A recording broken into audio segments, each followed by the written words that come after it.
Hi అండి, అందరికీ నమస్తే. నాగపంచమి మేము ఇలా చేసుకుంటామండి. చూడండి, ఈ జొన్న పేలాలు, అలాగే పల్లీలు, పొట్టుతో ఉండే శనగలండి. ఇవి శుక్రవార పుట్నాలు అంటారు. ఇవి తీసుకెళ్ళి అలాగే నైవేద్యం సమర్పించి కొబ్బరిలో బెల్లం పెట్టి అందులో పాలు పోసి దేవుడికి పోస్తామండి. జంట నాగులకి ఈ వస్త్రం వేసాక ఈ కంకణాలు చూడండి, ఇవి అక్కడ జంట నాగుల మీద వేసి తీసుకొచ్చి ఇంట్లో పిల్లలకి మగవాళ్ళకి కడితే నాగదోషాలు ఉండవని అంటారండి.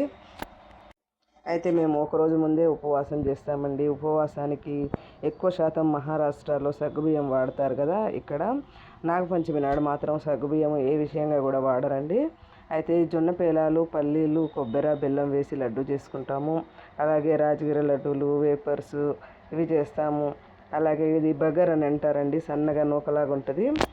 ఇందులో ఏమి వేయకుండా జీలకర్ర పల్లి పొడి వేసుకొని ఉప్మాలా చేసుకొని తింటామండి. నచ్చితే లైక్ చేయండి.